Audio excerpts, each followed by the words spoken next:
Yeah, they told me God bless. I told them I wanna bless God. Yes. What's up, y'all? What's up, y'all? Happy Sunday. What's that mean? What's that mean? What's that mean, huh? What's that mean? What's that mean? What's that mean, huh? What's that mean? What's that mean? What's that mean, huh? Hey, happy Sunday. Yes, I want to bless God. Yes, sir. Yes, sir. For those that don't know, that opening track is from Ruslan. He is also a Christian YouTuber right here on YouTube. And you can go to his channel. We've reacted to some of his videos before, but that song is from him. It's called Bless God, if you want to go check it out. How y'all doing? Did y'all have a blessed week? Have you been reading your Bible? I know I have, but have you? We've talked about that before. We've talked about it. I got a good show for y'all today. Oh, also, Happy Advent. I just recently learned what that was. Growing up, I've never heard any of my religious family members use that term.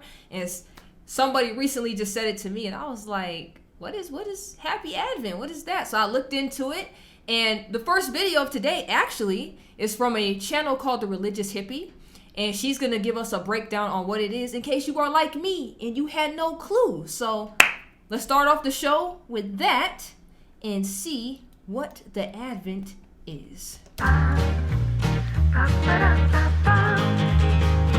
Hi everybody, welcome back to my channel. If you're new here, welcome. I'm Amber Rose, also known as The Religious Hippie. You can basically follow me on any social media platform, or you can check out my official website at thereligioushippie.com. So I know that Advent started 2 days ago. It was on Sunday, that's when Advent started. But if you're still confused on what Advent is or where to get started, I got you. So first we're going to focus on the word Advent itself. Advent comes from the Latin word adventus, which means coming. We celebrate Advent over the course of 4 weeks, which signifies the 4,000 years of darkness before Christ's birth. During Advent, we're not just preparing for Christ's birth, we're also preparing for 2 other arrivals of Christ. Him presently into our lives, so welcoming him into our hearts, we're preparing for that. And then also we're preparing for his second coming. We don't know the day or the hour that this will happen. This is out of the book of Revelation, but we should always be prepared because he will come like a thief in the night. During the 4 weeks of Advent, you're going to see your priest wearing a few different colored vestments. The first one is a violet colored vestment. This one signifies royalty, repentance, and fasting. The second vestment your priest is going to be wearing is rose-colored vestments. Don't call it pink. It's not pink. So the rose-colored vestments are only worn on Gaudete Sunday. Gaudete is Latin for rejoice, and the vestment itself signifies, the rose color, I guess, signifies abundant joy. And then the next one you'll see him wear is white, which obviously signifies that Advent is now over because the color white signifies purity and light, and Christ's coming. So that's awesome. Okay, so moving on what to do for Advent. I know. Also, real quick, before we get into what to do before all that, it just hit me, because the little research I did not explain this. So she Catholic, because if you go back, you got the rosaries, that's what you guys call it. So Advent seems like it's used a lot of Latin terms too. That's for Catholics. Is it only for Catholics or is it for everybody? See, I guess that's where I'm confused on, but it seems like it's just for y'all, maybe? I'm not sure. If you are a Catholic viewer, go ahead and school me in the comment section down below because I'm non-denominational. But if you're not a Catholic viewer and you like me, I guess this is an educational time for us right now to see what everybody else in the denominations are doing, because I've never heard of this before. I know I made a video last year about this, and the year before I made a video about Advent, so this video is kind of just mushing both of those videos together. But I came across this quote from Saint Mother Teresa, and it says, "At this Christmas, when Christ comes, will he find a warm heart? Mark the season of Advent by loving and serving the others with God's own love and concern." I think that's beautiful. Saint Mother Teresa of Calcutta is a wonderful soul. She did so much for the poor during her time on earth, and so I think we can definitely give back in a lot of ways as well. So keep that quote in mind when you're trying to figure out what to do for this Advent. But without further ado, here's some things on my list that I always suggest you guys do. So the first thing I want to touch on is how to prepare spiritually. During Advent, this is a time for fasting, prayer, and reconciliation. So if you haven't been to confession yet, I highly suggest you do so during the weeks of Advent. And then of course, fasting and abstaining from meat on Fridays. Especially during Advent is when we should be preparing for Christ's coming, and we should really be fasting trying to get rid of our fleshly desires and really trying to unite ourselves with Christ again if we have severed that relationship through mortal sin. There's also a bunch of wonderful Catholic devotionals that you can do around this time of year. This is the one that I bought that I am going to try out this year. It hasn't come in the mail yet. It's supposed to come tomorrow. But I'm so excited to start this because I just think devotionals during special times of the year just make it that much more special. You know what I mean? But then of course we have like Christmas novenas, like the St. Andrew novena. That's a huge one. A lot of people do the St. Andrew novena. And personally, I also highly suggest making time to do a holy hour at least once a week during Advent, if not more, if plausible. If you guys don't know if your church has a holy hour or not, I would highly suggest you go and ask your priest or the receptionist or whoever is in charge of the church scheduling and stuff like that. Usually they will have times and dates on their website, but if they don't, you should probably just ask or just type in, Catholic Adoration Chapel near you.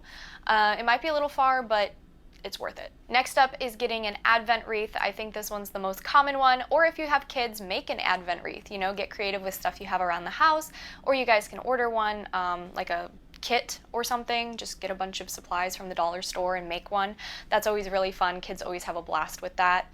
And I actually think Heather from A Mother's Life, Catholic Mom's Life, just put out a video about DIY Advent wreaths that you can do. She's really on top of all that stuff, and she has a bunch of wonderful kids. So if you have kids, I highly suggest checking out her channel. She has great arts and crafts, great party ideas. She's just wonderful all around. So I highly suggest that. And then of course, if you have the Advent wreath in front of your table and you guys eat dinner together, I highly suggest reading a little passage from the Bible about Advent, which is just basically the time leading up to Christ's birth. So you could basically read everything, I guess, up to Christ's birth, but mainly about like Joseph and Mary and her betrothal and her visit to Elizabeth and like all that stuff. That's all Advent reading. And so I think that'd be fantastic. Kids usually love that stuff. So I highly suggest reading the Bible right before dinner or after dinner. It's a really cute little just family thing you can do together. So let me explain the Advent wreath really quick. So the Advent wreath has 5 candles. There's 3 violet candles, 1 rose candle, and then a white candle in the center. This is similar to the vestments you are going to see the priest wearing throughout the weeks of Advent. But did you know that these candles actually had names? The first candle you're going to light on the first Sunday of Advent is called the Prophecy Candle, and that's a violet candle. On the second week of Advent, you're going to light another violet candle, which is called the Bethlehem Candle. This marks, obviously, St. Joseph and Mary's arrival into Bethlehem. Week 3, you're going to light the rose-colored candle, and this is Gaudete Sunday, of course, and it just marks like the halfway point to Christ's birth. And then of course this candle is called the Shepherd's Candle, and it's my absolute favorite, not because I love pink, but because rose is in my name. And then of course the last candle is a violet colored candle. This one's called the Angel's Candle. And then we light that one on the 4th Sunday of Advent. And then of course the big chunky white candle in the center marks Christ's birth, obviously. And so we light that one all throughout Christmas. And you would be surprised how long the Christmas season lasts in Catholicism. It lasts a very long time. I know that was kind of a long explanation, but I really just wanted to explain the Advent wreath to you guys because a lot of people don't know the symbolism behind it, and I think the symbolism's beautiful. So I just highly suggest you guys do research into the Advent wreath. I think it's wonderful. Anyways, other things you can do. You can get an Advent calendar, because they have like the little chocolates in there, and I think that's delicious and really fun, especially if you have kids. Just make sure they don't open everything at once and then you have crazy chocolate-crazed kids on your hands. That's no fun.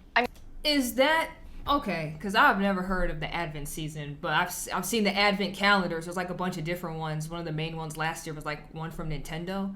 That's how they got the idea for that? Is because of this? I didn't know that. I'm be real with y'all because I'm not Catholic. I know my brother was, but I don't really recall him and his family doing that. For those that's new here, when I say my brother, I'm talking about my cousin.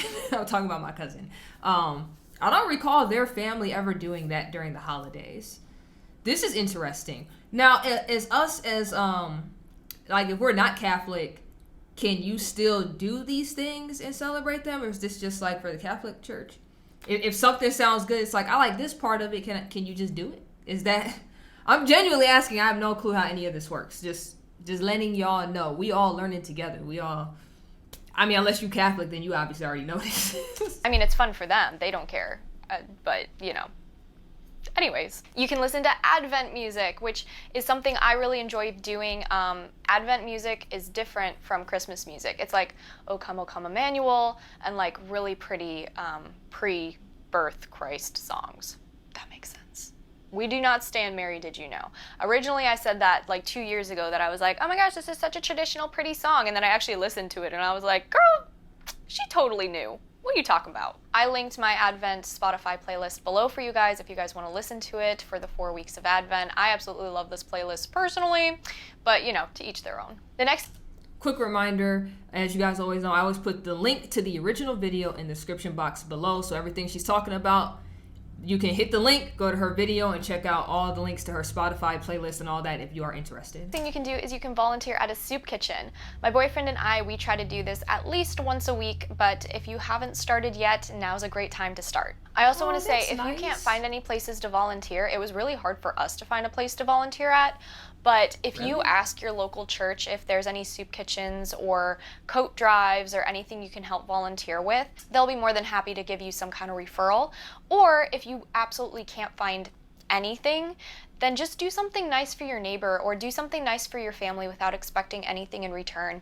Maybe your mom's kind of tired from doing all the dishes because she's hosting, you know, help her out with dishes, help her with cooking, but don't expect anything in return. And I think that's also a wonderful way we can kind of prepare our hearts and our minds for Christ. You know, is doing it for Christ and doing it for the love of the other person without expecting anything in return. Next. I do like that, going out doing charity work and just seeing who needs help. She must live in a really good area. She said they struggled to find a place to volunteer at. So not where I live. Not where I live.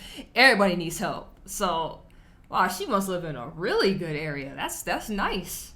That's actually kind of nice. Next up, this is something I personally love doing, which is sitting down each night or at least once a week during Advent and reflecting over the last year. What went well? What did you grow in? What needed more work? Where are you at in your spiritual life right now? And just kind of reflect on the past year and things that you would like to do next year spiritually.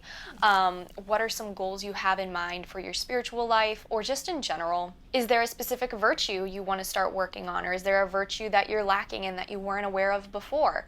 It's really, really helpful to kind of reflect on the past year and go through like each month and kind of just be like, okay, this was really good. Oh man, I could have done better here.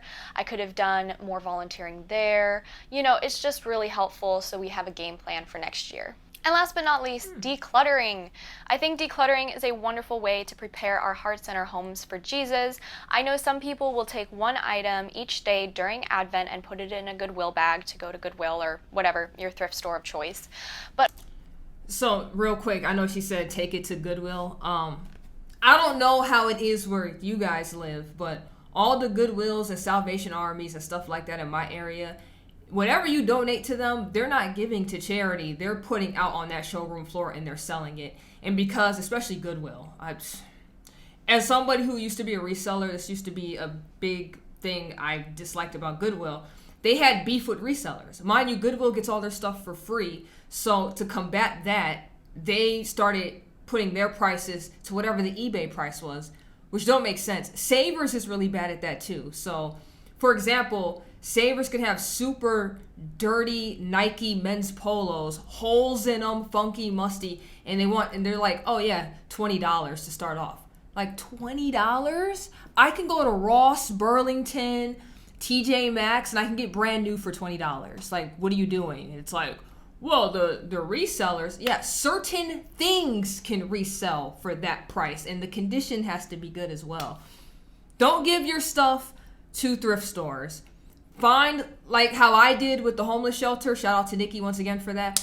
Find a homeless shelter if you have like good clothes that aren't beat to crap with holes and musty and stuff. If it's still in good condition, take it to a homeless shelter, okay? Like, bypass the Goodwill and the Salvation Army, because if the ones in your area are just putting it back out for resale, it's no point. It's not helping anybody. Just to toss that out there. But also, I think it's important to declutter our hearts and our minds, because I think a lot of times we can get overwhelmed and we can kind of lose sight of the true meaning of Christmas, which we hear it since we were like really little. But the true meaning of Christmas is about Christ coming to save us from our sins. And so I think it's great to kind of reorganize our prayer life if we feel a little burnt out, or maybe it's been slacking over the holiday season because we feel stressed about things. Whatever it might be, I think we should go back to basics and rebuild our prayer life from the ground up. Declutter a bunch of things out of our minds and out of our hearts through prayer, and then that way we are truly prepared to receive Christ presently into our hearts during Advent. All right, so that's it for this video. I hope you guys enjoyed that. Like I said, the link to her video is in the description box down below. If you want to check out, she said she had the Spotify playlist, or if you liked her video and you want to check out more of her stuff, that's a way to get to her channel, you know? Just go ahead, give her a like on her video as well. And if you leave a comment, just be like, hey, it's your girl Sang sent me over here. I like helping other channels out too. So, what did you guys think? Did you learn anything? Do you already do these things? What do you think about that? I like it. I like the whole charity aspect. Y'all know it's the Christmas season, so I will be doing videos talking about Christmas, should Christians celebrate, just like I did for Halloween and Thanksgiving, so it's not a big deal. But obviously, if you're already doing this and you're Catholic, you celebrating. You celebrating. This is your way of celebrating, I should say. But I liked it. Let me know what you guys think in the comment section down below. And you know what that means. I'll be seeing you guys again right here at 3 p.m. EST. And until then, you already know who it is. It's Sang.